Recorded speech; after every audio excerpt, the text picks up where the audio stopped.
Good evening, everyone, and welcome. Thank you for joining us this evening for the screening this evening. My name is Doug Fabrizio. I am host of a program on the public radio station KUER called RadioWest, and we welcome you. Thank you again for joining us. Let me introduce our guests for this evening. We're hoping to hear from those of you who just watched the film. If you have comments or questions, we certainly invite you to join us. We have with us the director, Chris Simon, this evening. Chris Simon, welcome to you.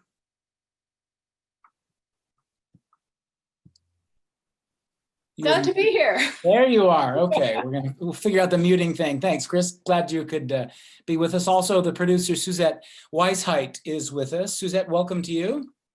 Thank you, and thanks for being here for us.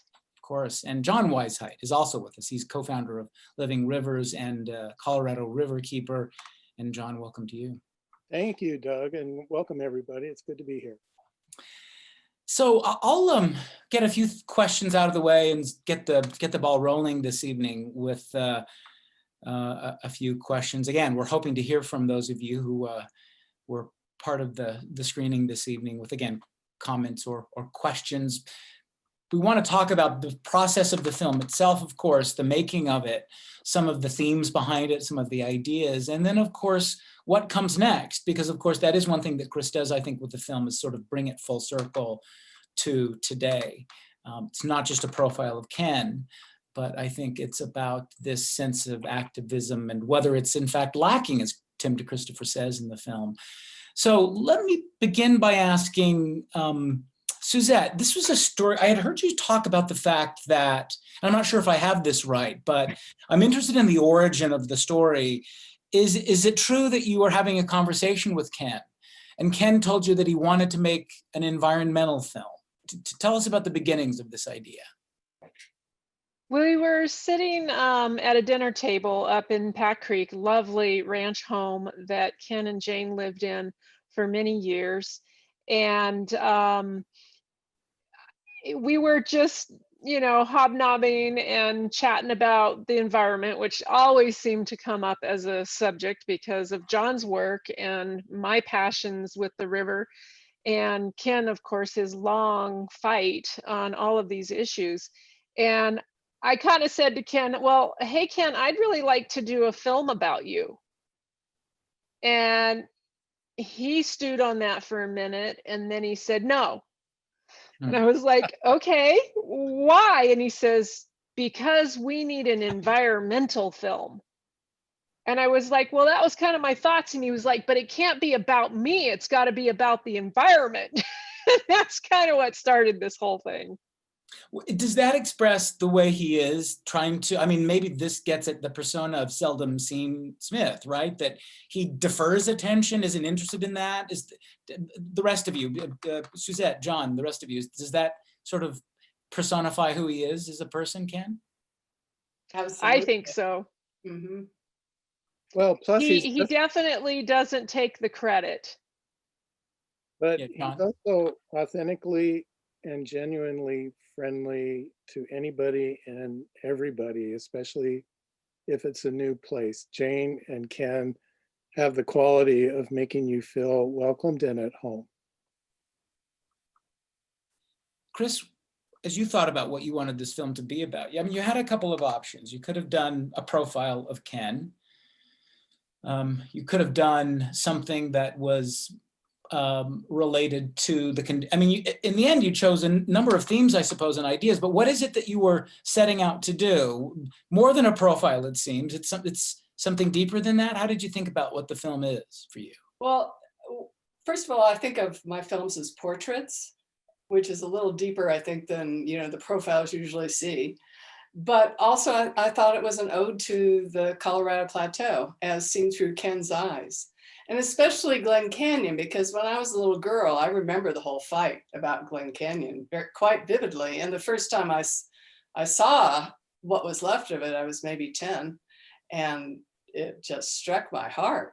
So I shared that passion with Ken, and I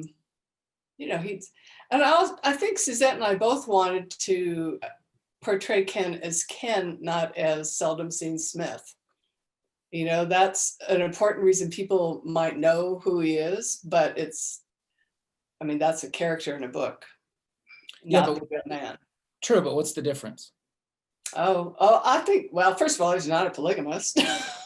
I mean, aside from the obvious, what's the difference? I mean, he seems to me deeper, as committed, but he has so many other sides that you don't see in, for instance, the character. I mean, he's a historian. He's an incredible storyteller, which Smith was too.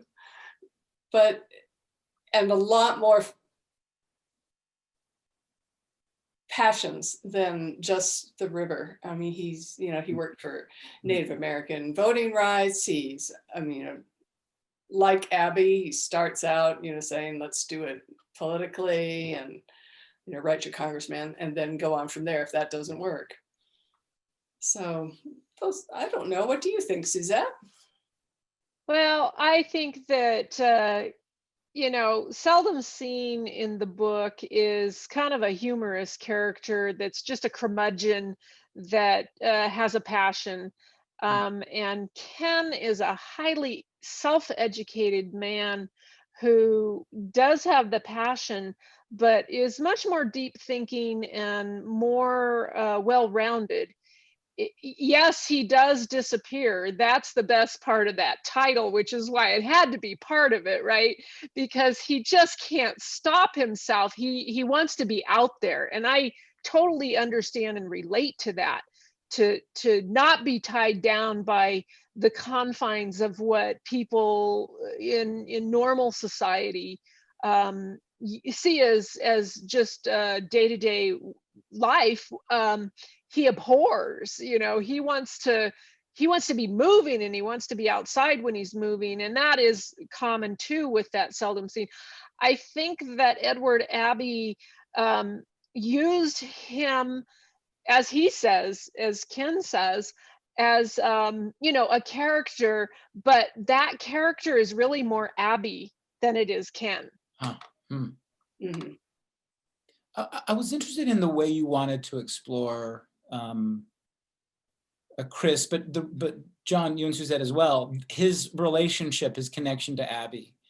How important is that to his environmental consciousness? And that's clear that it was formative, but I'm wondering at what point he, you know, lets go of the master and sort of goes off on his own. I mean, talk a little bit about the relationship. John, maybe if you would start there, the relationship between Abby and maybe the way it evolved. Well, so they met on the river.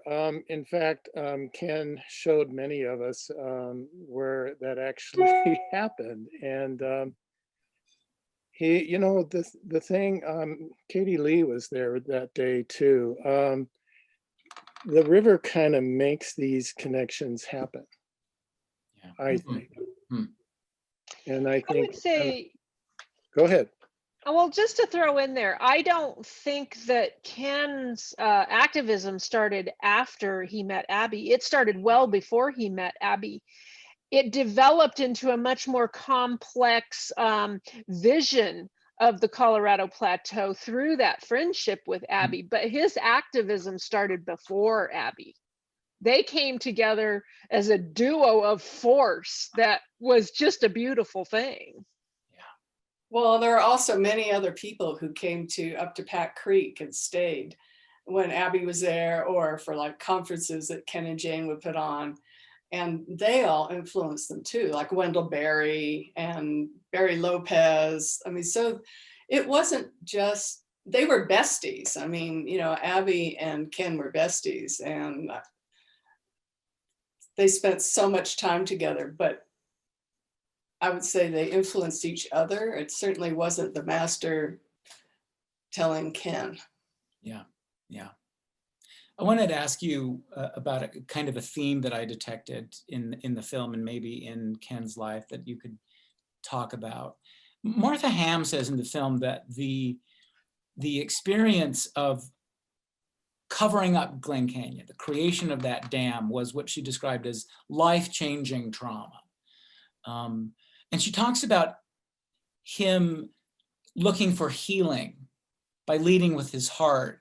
Talk a little bit about the idea of trauma, how traumatic that experience was, of the covering up of that canyon, the idea of it being traumatic, the idea of somehow it guiding his life in terms of looking for healing and fighting was so important to his life. Maybe Chris, start with you. Oh, I can totally understand that. I mean, I had the same experience growing up in Southern California and watching it get absolutely destroyed from what I know and love, and maybe experiencing some of the same things in Moab now. Anyway, it is soul-wrenching and changes you forever. And I think that Martha's absolutely right. I mean, she knows Ken extremely well, and she is a therapist, and it just pulls you out inside, and you can, when you speak with Ken about it, and you can see it in the film, but believe me, it is even more powerful person to person. It just changed his innards, I think. I mean, it's incredibly, our connection to the land is incredibly powerful within us, whether we understand that consciously or not. Susette, what do you think? Well, when Glen Canyon Dam closed, I wasn't even born yet. So I can't really relate with that particular loss, but I can understand it. I was only 16 years old the first time I went to a protest about a dam, and it was in Colorado. Huh. And it was, the same kind of thing. I was watching this, understanding that this area, the bighorn sheep were breeding in, that was very special to them.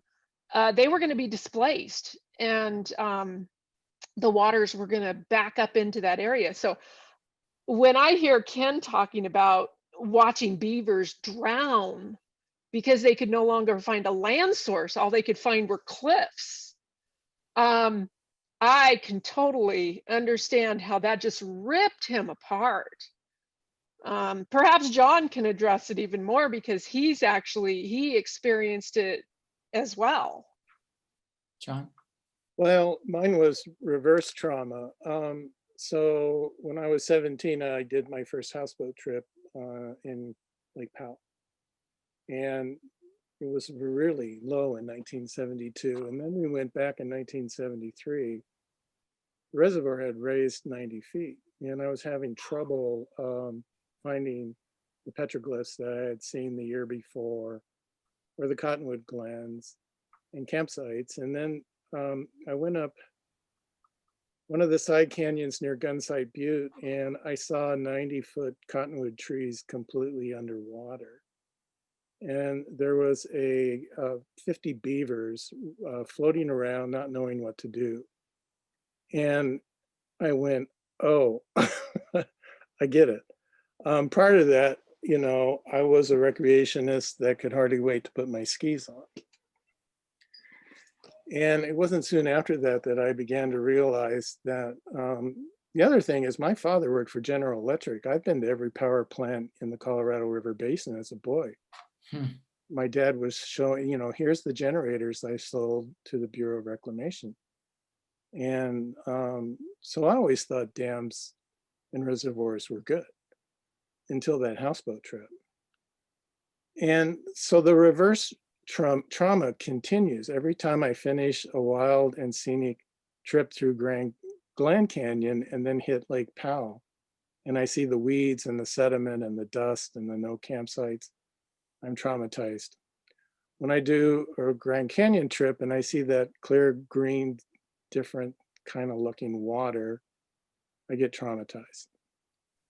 And even when you think about the beauty of these two canyons, I think about how the dam has traumatized myself and the environment. And Ken, so I understand Ken's trauma in the other way. and it's the same, and it is grievous. It's very difficult.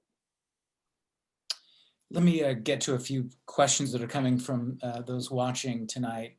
Robin asks a pretty obvious question, and Chris, maybe you can answer it. Where's Ken for the Q&A? Where's Seldom Seen Smith? Seldom tonight? seen.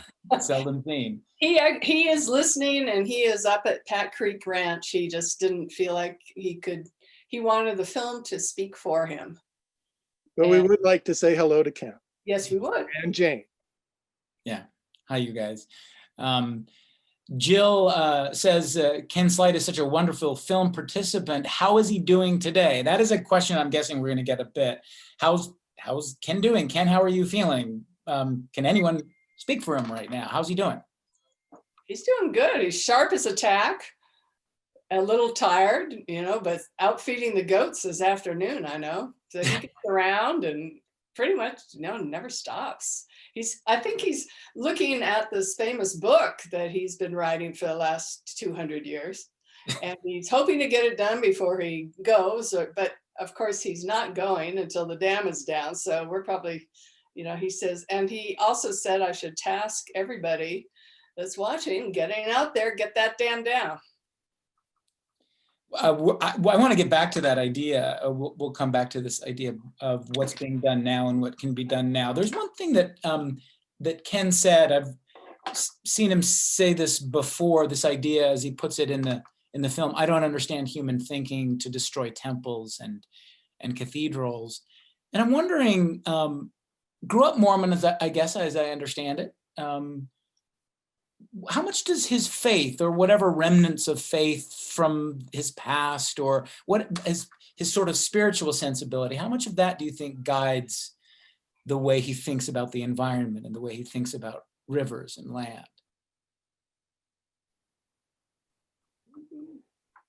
Well, I guess I'll jump in on that one, because I grew up as a very fundamentalist Christian, and we believed pretty much that the land was there for our use as a human population. And somewhere along in my late teens, early 20s, I recognized that the Bible also said that we were the keepers. And I looked around and saw that we weren't doing a very good job of that. And I think, from deep conversations that I've had with Ken, he kind of felt the same thing, because he grew up with this concept of we live with the land, but we also use the land for our own needs. But then somewhere in there got lost that caretaking part of the land. And that's the aspect where you begin to realize, or at least I did, and I had conversations with Ken about this, where you begin to realize that the spirituality of understanding comes when you recognize your connection and your responsibility. John, will you say a little bit more about that? Because one of the things I've heard you talk about, this idea of being a river keeper, a Colorado River keeper, that you describe this natural evolution, that it's being on a river, the connection to the river is not just about your personal healing. It's about taking care of the river. It's about protecting the river. Say something about that, if you would, along those lines. Well, sure. That houseboat trip affected me greatly. The Monkey Wrench game came out in 1975, so that's like 2 years after my awakening. But I also started reading Wallace Stegner, and of course I would like to mention that Barry Lopez is no longer with us, but that's an important writer, and Wendell. But Stegner hugely influenced me. I began to realize that I wasn't the only person that had this affinity for free flowing rivers, and then I got introduced to Bernard DeVoto and other writers, and these are gentlemen who went to the University of Utah, and then later Harvard. And so I began to realize that my trauma wasn't unique, that there's a lot of people that feel this way. The research told me that Glen Canyon Dam has always been controversial since it was first proposed in 1914 for various reasons, even by people who believe in the reclamation experiment. And so, which brings up the issues of that we have, what Susette said is we're not taking care of it. We actually went too far to the point where we have diminishing returns from evaporation and so on. Right now, we're exactly where we were before the 1928 Boulder Canyon Project Act. Our reservoirs are going empty. Hydropower may fail in the next 2 years. If it won't in the next 2 years, it certainly will in the next two decades, actually less. So, so we're at a point where we need to walk back. And Stegner always said it, you need to learn to walk lightly on the land, to consume less. And that's why he called this the geography of hope. So if we can't do it here on the Colorado River, that's important too, because Hoover Dam was the first dam that cut a river to the ocean. It's never, that's never happened before until Hoover Dam. So if we, it's kind of like, and Ken said this to me, and so did David Brower, if we can't fix it here, it can't be fixed. So the message from Ken is actually international. Let me get to a few more comments here. Steve asks, and maybe I'm not sure what exactly the question is, Steve, so forgive me. He says no mention of the Southern Utah Wilderness Alliance, and I'm wondering if he's just wondering about that particular environmental organization or other environmental organizations. Chris, do you have any response to that? Well, I mean, it's a film about Ken. It's not actually a film about the fight of all these wonderful organizations, all of who deserve their own films, and the work that they're doing. So that's why. Yeah. I mean, they are in there. There's a lot of the photos from them. Talk about the photos, by the way, and the footage that you were able to collect. Some of it's terrific. I mean, a lot of it's terrific, but how much of that is stuff that you were able to sort of cobble together? Was it difficult to get some of those images? Some of them seemed really, I don't know, old and original. I mean, talk a little bit about that part. Well, we knew a wonderful man named Bill Adams, who was a filmmaker who hooked up with Ken back in the early 60s, right as the dam was filling. And so Bill went out and he and Ken formed a partnership. They actually made films. What was the name of one, Susette? I can't recall at this moment, but, and then they would take them around and drum up business for Ken. So that's his footage. And it's the first time it's ever made it out in the public. So all of the archival footage is his. Archival photographs are basically come from Ken. He has quite a collection that people have sent. But Bill, he lived up in Green. In fact, he bought the ranch that Abby and Ken had together and moved out here from Santa Barbara. So, but all his footage is now in the Marriott Library Special Collections. Here's a question from Richard, who asks, how can we get what is essentially an urban population to care about wilderness? It's a good question. That is a good question. What do you think? I think that's one for John. Or Susette. And John, while you're thinking, let me tack something onto that question. That is to say, I'm wondering if you worry that because we're so distracted with insurrections and a pandemic and other kinds of things, that protection of the river, that rethinking the river compact, rethinking some of these old water agreements, rethinking the canyon, the dam itself, are falling by the wayside, that we're distracted from some of these things? Well, this is a very tough subject and a very, very good question, and it does take time to explain. The overlying problem is the imbalance in the world. I'm sure the Native American people would be the best people to ask about this.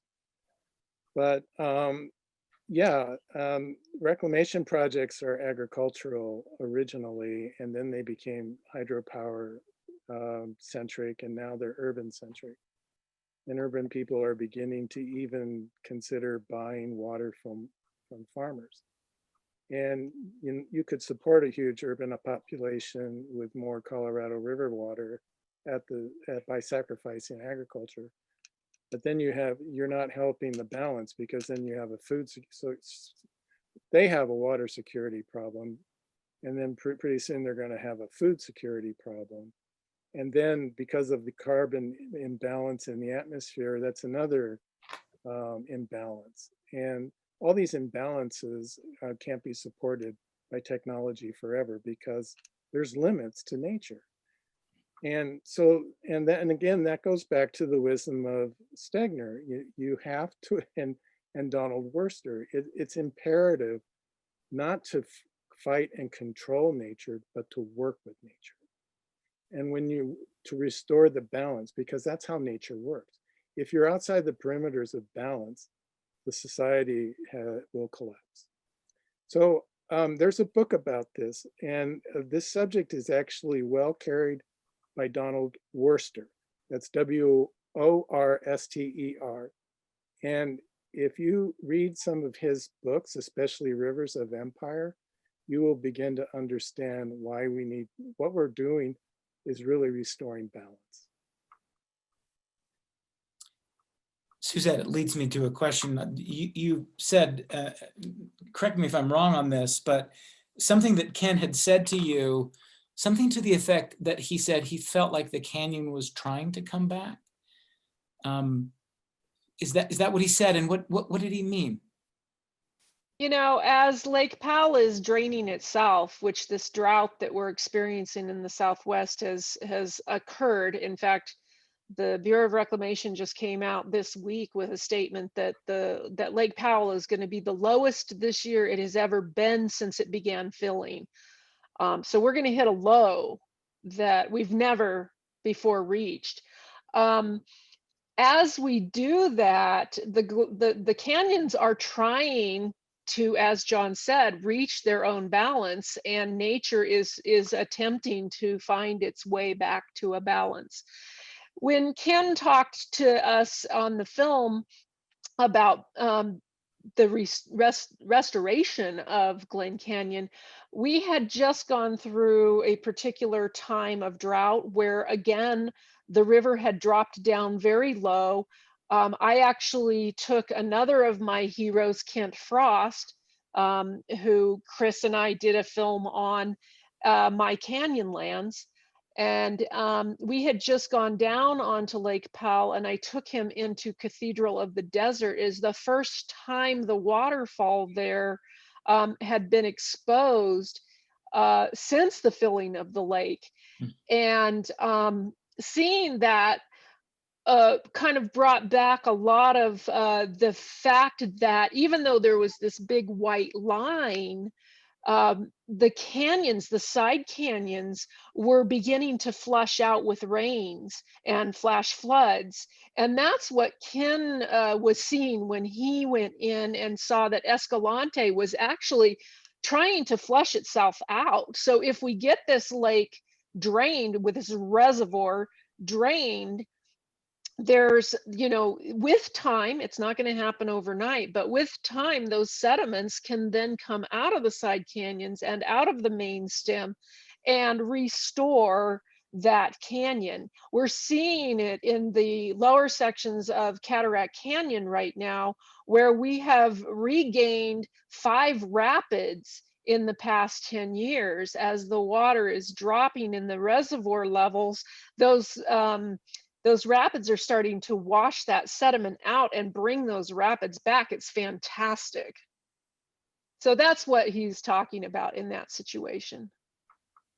Do you get a sense that, I'm wondering how you're putting the possibilities here in the context of our sort of political lives right now, our political situation, deeply divided as a country, as maybe divided as ever before. What's your sense of the sort of the coming moment now with now a Democratic administration, potentially reversing some of the policies of the Trump administration, the political will to do something? What is your sense of the possibilities right now as you're thinking about it, all of you? Chris, start with you. I think that, I think with Biden and his administration, we're going to be able to undo some of the terrible environmental damage that Donald Trump and his people have done. I'm looking forward to that. I'm expecting SUA to go, get some traction. And, right now I believe, and John, you should tell me if I'm wrong, but I believe they're trying to renegotiate the Colorado Compact to make it reflect the loss of the water. So I think there's progress that will be made. And I'm hoping that we can regain some of the losses that we've had over the last 4 years. And the people, climate change, I think, is coming home to people, that it's really happening. Whether you think it's man-made or not, the climate is changing. It's pretty obvious. You just have to look outside. There's no snow. And we're in the middle of January. So, and Moab, I think John told me that there were only 3 inches of rain or moisture in Moab last year. That's unbelievable. So I'm sure they can talk about it much more than me, but I have hope, cautious hope. Hasn't started off or ended so good, but things can get better. What do you think, John? What's your sense of the political will to make a change? Well, so there's despair and hope, and it's out of balance. It's due to our behaviors and our consumption. So if we're kind of in a trap, but traps can be unsprung, and for example, we freed the slaves, and it's been 150 years and they're still not there, but we make progress. There's another good book I would recommend, which is The Rights of Nature by Roderick Nash. There's an evolution in our spirituality and our as human beings, and we're not there yet, but it doesn't mean we can't make it. Time and evolution or prayer, whatever, can make it happen. So being in a state of despair is not how to do that. Being in a state of hope is how you do that, but it can't be personal or internalized. It has to be done together with communities. We need to be friendly. Like Ken, the first time I met Ken, I was the stranger, and he was the first person I was the first person he came up to say howdy. So Ken's always known how to do that. Jane, they know how to make a person feel comfortable. So if people are in despair and not comfortable, it's probably because we're not receptive. We're not sensitive to those things. And so that's a behavior. So the best thing to do is just be hopeful, kind, and friendly. And the more people who do it, the sooner we'll get there. I want to take just a minute and talk about the pandemic and its relationship with the environment. I think a lot of people recognized in April of 2020 here in Moab that we are literally loving our land to death. We had a reprieve where our county shut down and did not allow anybody in. And we saw landscapes trying to repair. We saw animals coming down into areas that we don't normally see them.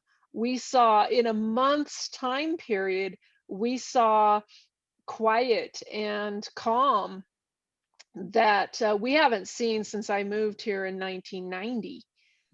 And I think as a species, we need to recognize our impact on other species. And it's not just animals, but it's plants as well. We're, you know, down here in Moab, we are literally running over our landscape, and it can't survive that. So we have to recognize that, and this is the concept of wilderness. And if you read Rod's book, as John recommended, you'll get that understanding that we need to understand there are places, and I'm not saying that everywhere has to be this way, but there are places we need to set aside to protect. And that means no matter how much we love them, we shouldn't go there. That's wilderness. We need to protect those zones, because that is part of how we achieve that balance. If we're using every last possible spot in our environment, we are abusing that, because we are a very abusive species. And I say that as a person who drives a vehicle and lives in a wonderfully heated house. We are using our environment to its maximum, and we have to try and find a balance for that. And you know, this pandemic has, if the one gift this pandemic has given us, it's to let us realize that maybe we shouldn't be going as far as fast as we have been. I think we have time for just a few more things. Let me ask something that comes up in the film, a question really raised by Tim DeChristopher in the film, who mentions that righteous anger, the righteous anger that Ken Sleight had, he wondered if it was lacking in this younger generation. Now, he did say this a while back, and I wonder what Tim DeChristopher would say about the sort of righteous anger of this current generation, maybe today. But I'm wondering what you all think about that idea. Is that righteous anger lacking in the younger generations that you're talking to? Chris, you first. No, I don't think so. I mean, I think that, you know, some people have it and others don't. I don't think that it's lacking in the whole generation. I think that there's lots of young activists. I mean, just look at BLM movement and environmental movement, people like Lauren Wood or, you know, Laurel Hagen, who's in the film, who's not as young as any of us were back then. But, you know, yeah, no, I think that righteous anger is a good thing, but it can also get you places like taking over the Capitol building. You know, if you can channel it into positive action, it's wonderful. And I do think it fuels a lot of people. Yeah. Susette, what do you think? I think it's our job as the older generation to foster the younger generation in the right direction.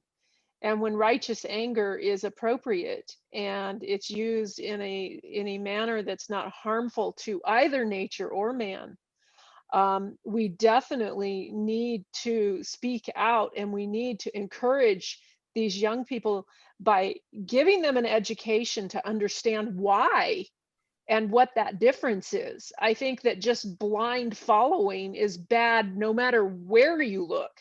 We need to educate. And I don't even have children, but I still see it as my job to help educate the next generation on the whether it be a protest to speak out against atrocities against human rights, or it's a atrocity against nature.